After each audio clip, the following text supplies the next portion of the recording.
Hello everyone, this is Shokora Zouheikyoku aka chocomint, and welcome back to Meeting in the Flesh. In the last playthrough, Weevil has been asked by Yiestol for a bonding process. It's a very important thing that changed their life over their life. So Will has some time to think to themselves, to reach their decision, and now is the time. Of course, I know what I'm going to choose for their Bill's decision, but you'll see it soon in the playthrough. Well, let's go. So we can see the obvious answer here, either yes or no. So why not?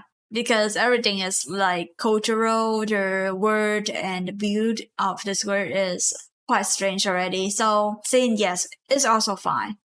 You just lose your body. You can't really touch each other in a sense, but you'll be together forever. Isn't that great? So, I will. I'm almost startled by the words that leave my mouth. They pour out before I can stop myself. But as I comprehend what I'm saying, I also understand that this is the right choice. The words come faster, spilling forth my true feelings. I want to bond with you, Yiestol. I want to be together with you and help you. I see. Yiestol blinks. Is he shocked? He blinks again before he seems to understand what I said, and repeats, I see. You do it. It catches me completely by surprise when he suddenly wraps his arms around me and pulls me close. Very close. Closer than we've ever been. His body feels warmer than it looks too, when his exoskeleton brushes against my chest. Yiestol head bounds, almost touching my shoulder, and I can feel a deep exhale whispering against my throat. It's a little shaky. Thank you so much, Bill.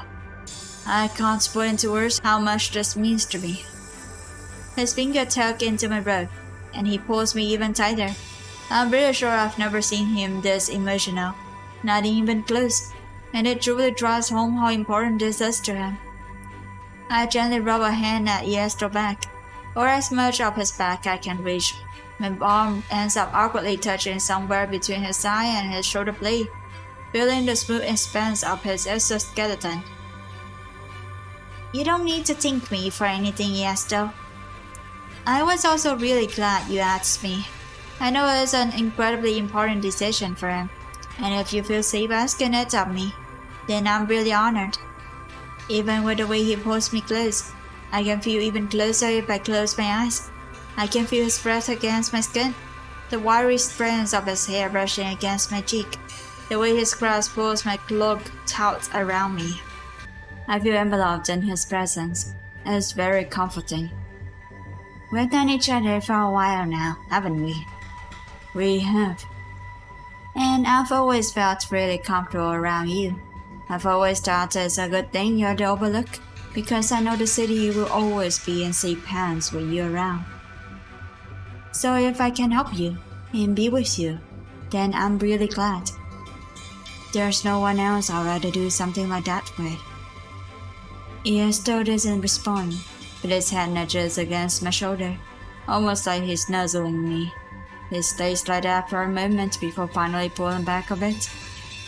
One arm pulls away from around my shoulders to touch up my face, gently brushing some of the hair out of my face. You don't know how happy it makes me, hearing you say that. He leans in, this time to touch foreheads with me. Straight strands of hair slide against each other with gentle, metallic noises when he leans back once more. I can't wait to bond with you. The smile on his face is as gentle as ever, but there's a closeness and warmth to it that feels different.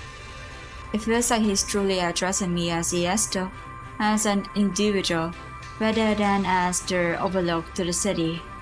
I beam back at him. His gratitude and joy are infectious, and there's a hot feeling fluttering in my stomach. I'm excited too. There's more I want to say.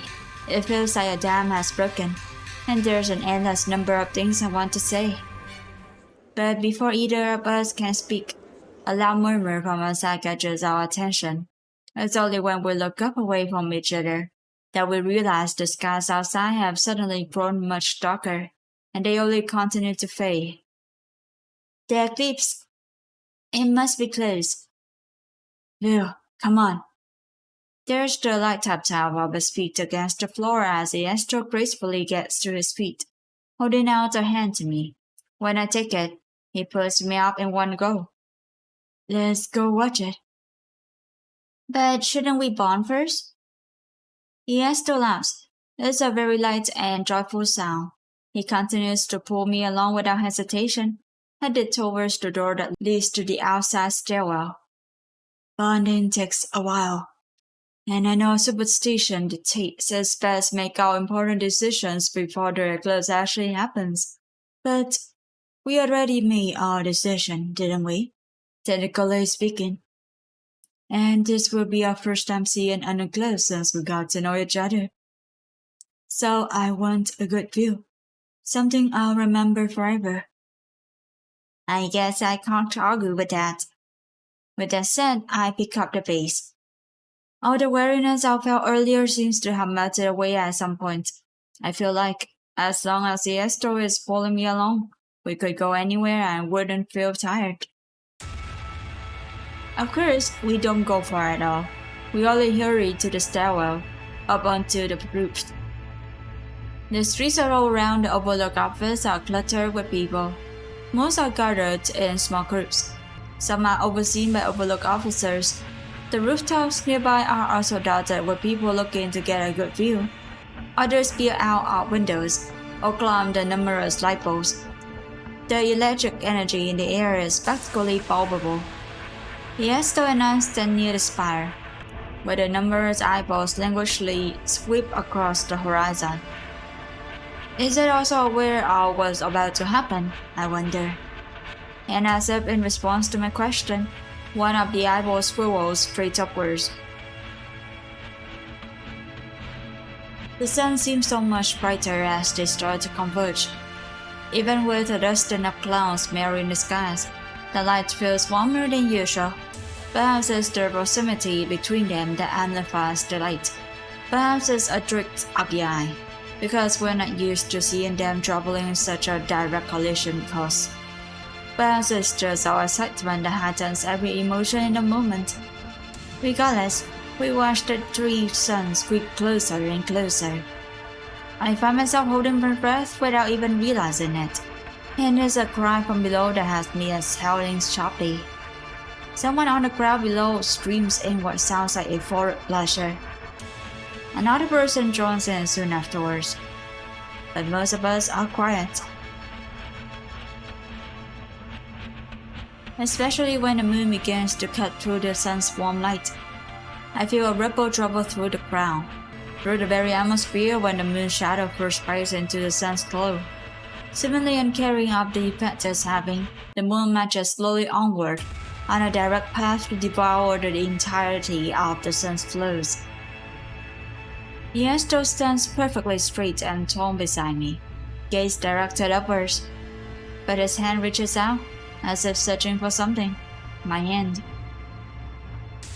Ooh, wow. As soon as I take his hand, his fingers squeeze tight around mine. It's happening. His voice is only a quiet murmur, but it still feels terribly loud. The only sounds I can hear now are muffled whispers and murmurs. The air feels oppressive and heavy, like it's weighing down upon our throats, and speaking at the moment feels taboo. So I only nod, squeezing tight at Yiestol's hand. We don't look at each other, but we are at least very aware of each other's presence as he continues to gaze upwards. The warm glow of light above is at first a half circle, then a crescent, then only the slimmest sliver. And then there's only the ominous ring floating above us. A perfect, delicate circle of sunlight that majestically adorns the dark skies, like an eye watching over us. The very air feels heavy in my lungs. My chest feels tight. Their clothes bears down on us. An overwhelming presence greater than any of us will ever equal, and it makes my skin prickle. It feels physically impossible to tear my eyes away from the skies, even as the tiniest pink bursts of light begin to beat past the moon's shadow. But a gentle tug of my hand pulls me away one step, then another. The suns had begun to fight their way out of the moon's shadow when I finally managed to look away. Come on. Yiestol still speaks at a whisper though. He glances back briefly to give me a smile as he continues to lead the way. We go back down the stairwell, of course, through the door that leads into the office. The streets below seem to have also broken free of their ugly's allure by now. I start to hear murmurs and shouts drifting up towards us as people rejoice in what they had the chance to witness. An overjoyed scream is the last thing I hear clearly before I shut the office door. The office is instantly quieter, the noise from the street seemingly to come from a million miles away. There's just the sound of our footsteps as we walk across the office and towards the bed. Is it okay for me to come in?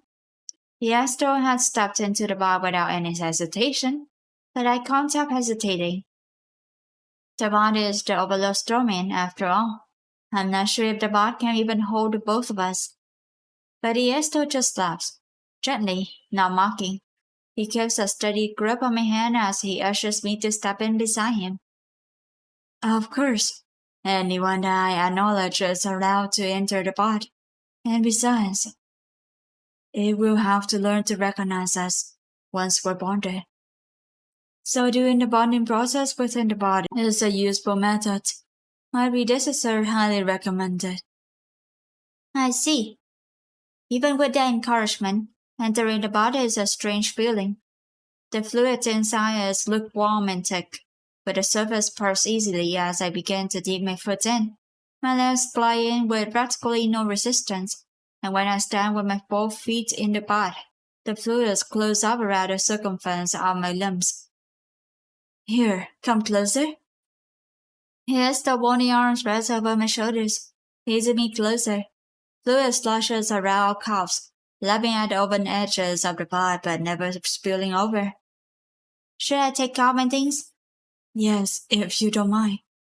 I smile not as I begin to undo the fastenings of my cloak, letting it drop to the floor. As soon as I'm bare, Yiestol suddenly wraps his arms around me, pulling me into a tight embrace. When he draws his feet down, I brought down along with him, and together we sink into the welcoming pool of fluids.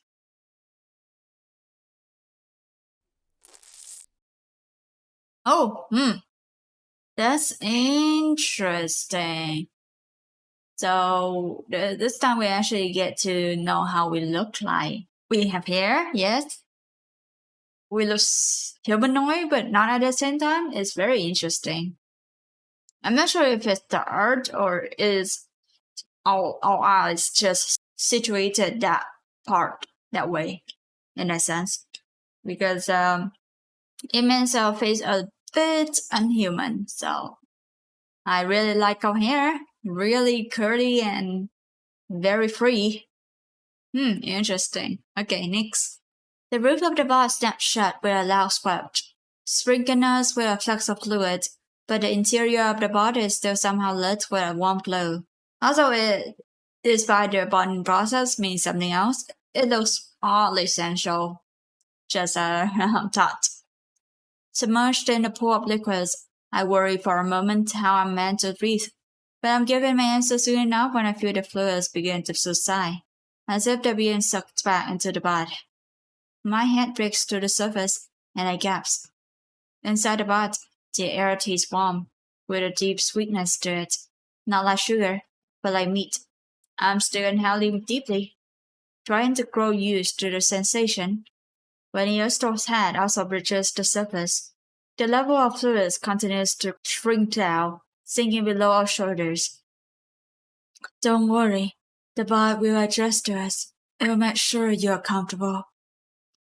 As if to prove his point, he sits back, tugging me along so I'm seated in his lap. Ooh!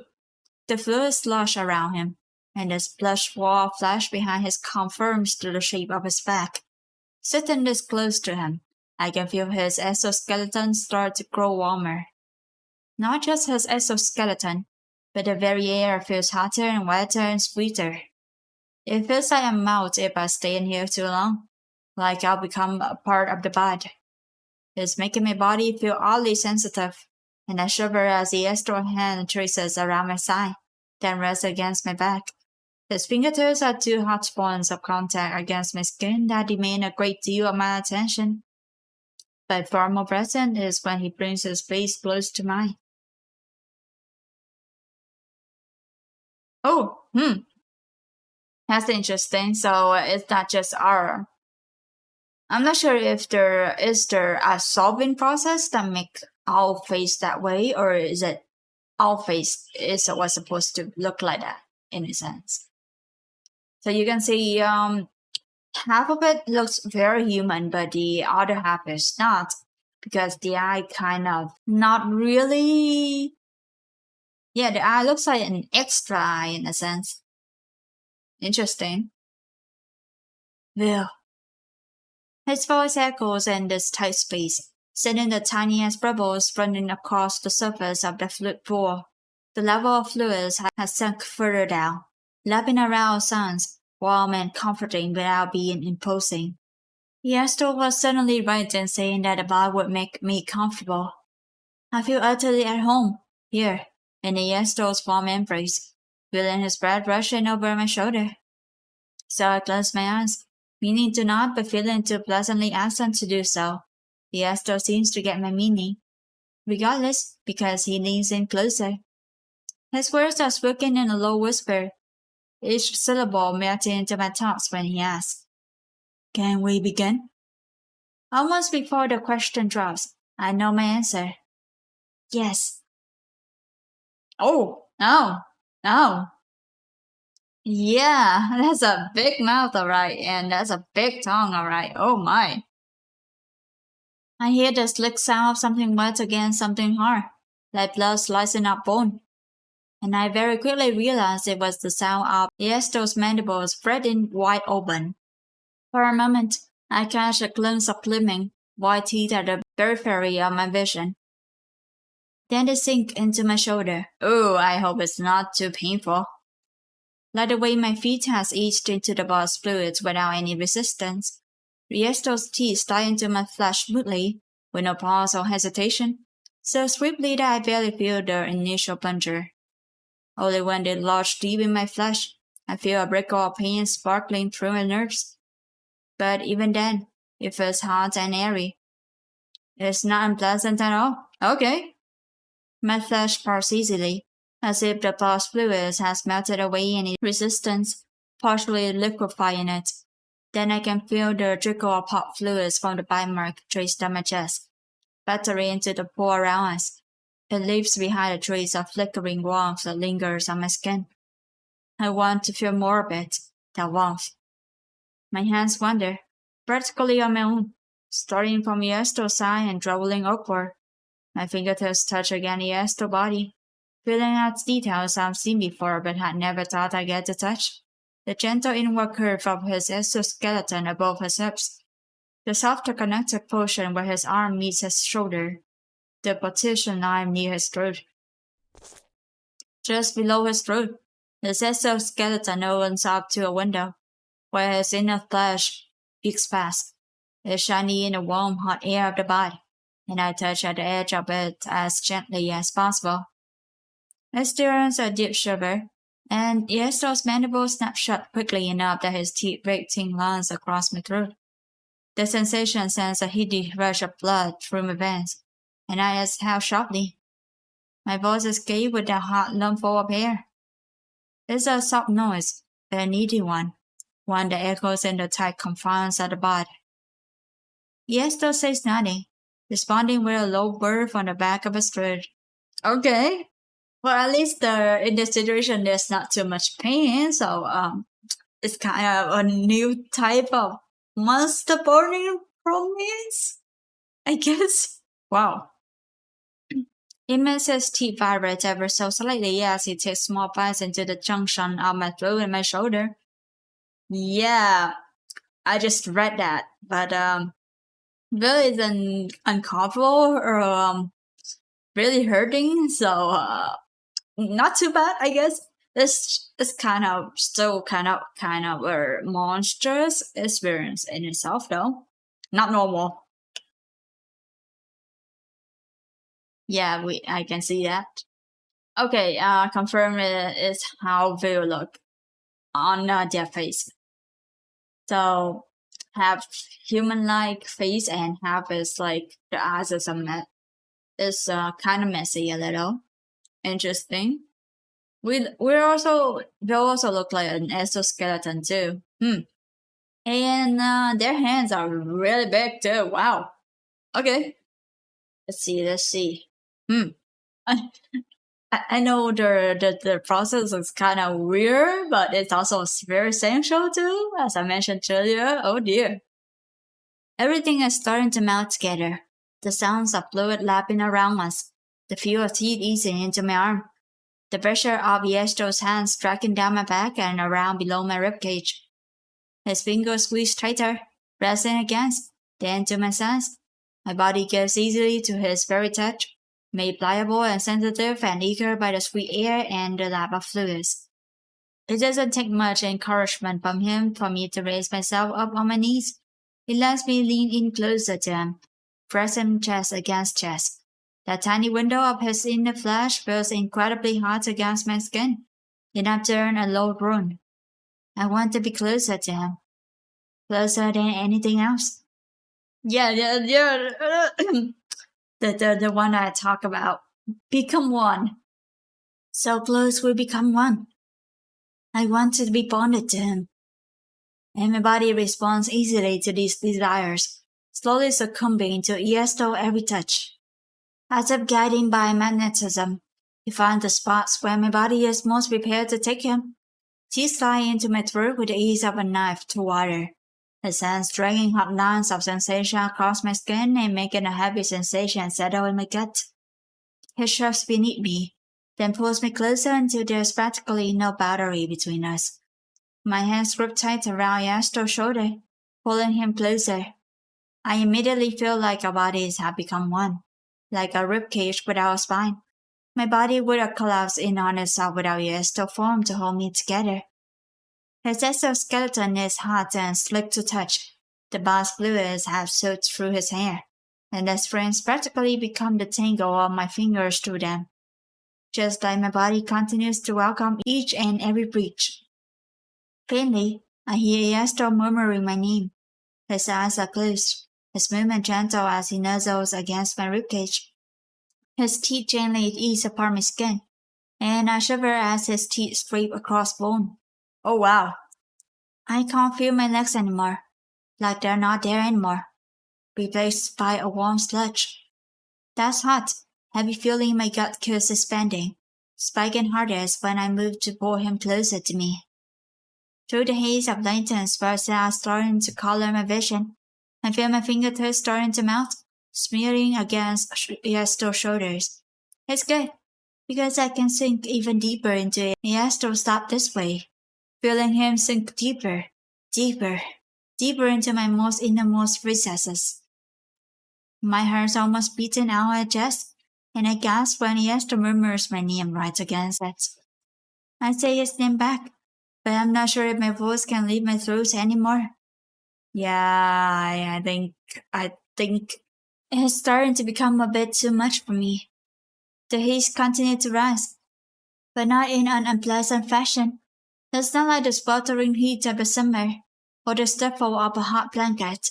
This is the heat of a warm embrace that one sinks into aimlessly, without escape. When I close my eyes, I can feel every little movement against me. The drag of Yiestol's hand on my back, and the way it presses his arm against my spine. The way each hot breath flits back my bones and through my ribcage. The barb of his throat when he swallows, and the faint vibrations whenever he murmurs my name. The hot trickle of the box fluid is everywhere now, covering me like a soaked cobweb. I've never felt more comfortable.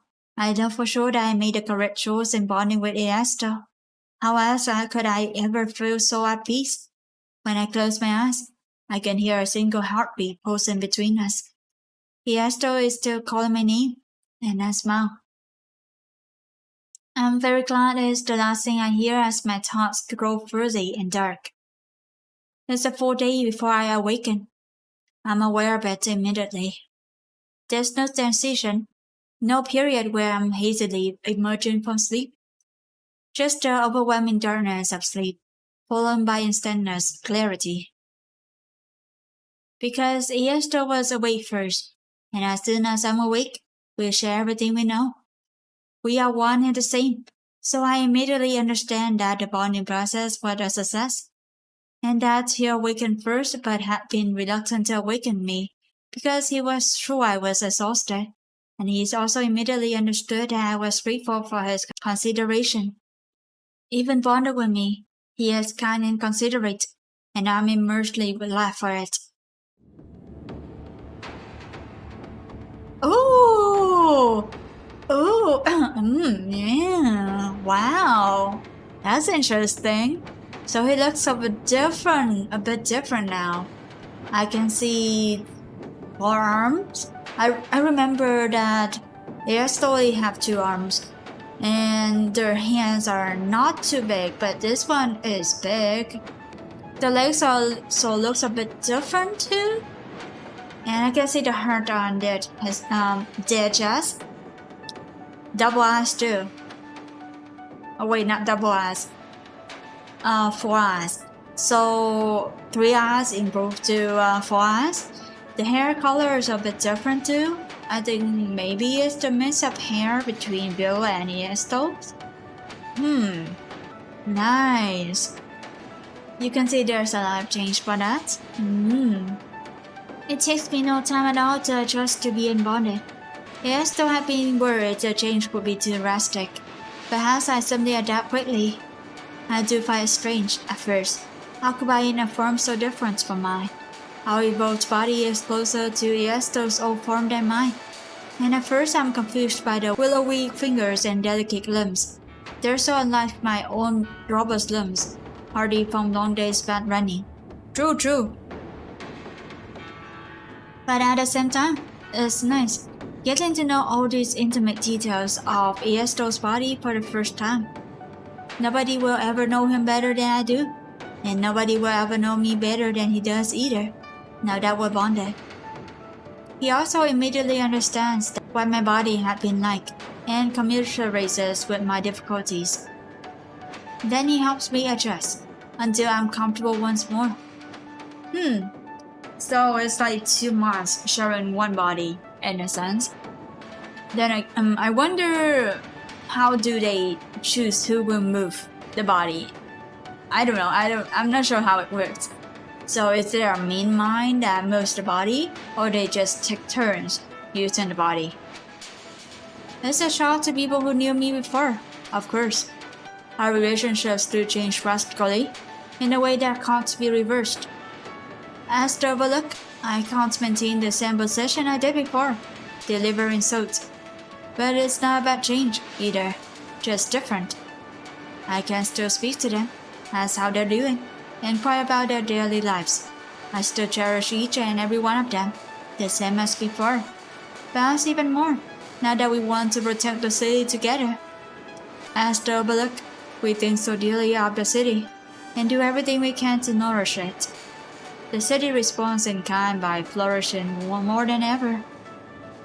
What makes us happiest is neither the bustling city, nor the peaceful streets, nor the friendliness of the other people, however. We adore those things, of course. We're deeply grateful for them. But what puts us most at peace is the knowledge that we have each other. Yiestol is me, and I am him. We are always aware of each other, together but separate, at complete peace with each other. And each time we stand on the rooftop of the office and look out over the city, we remember the nights of the eclipse, the nights that brought us together. The eclipse was only the first of many to come, but it will always be the one most meaningful to us. And so this should be an ending for our meeting in the flesh. As you may have guessed, I actually let Bill and Yiestol bond together, because to be honest, if there's the rejection If feel rejected, then it's just that they're not bonded, even if they have the same feelings or something like that. It's not like a human sense of romance or bond in a sense, because they're different. They are kind of monsters or different creatures altogether. So each creatures have their own culture and way of living. So you can't use the same aspects of human to use it. So at least the bonding process isn't painful.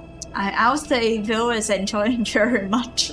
I guess very very much.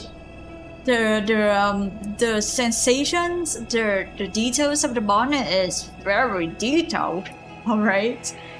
I'm just glad that both of them seems to be enjoying themselves, and they didn't regret about their choices at all. So at the least, they're together forever, I guess. So a technical until death do us part. Nice. So that should be it for Meeting in the Flesh. We still have 2 more suitors. And as I mentioned before, I will move to Brad and Nix. Thank you all for watching, and I'll see you on the next playthrough of Meeting in the Flesh. Bye bye!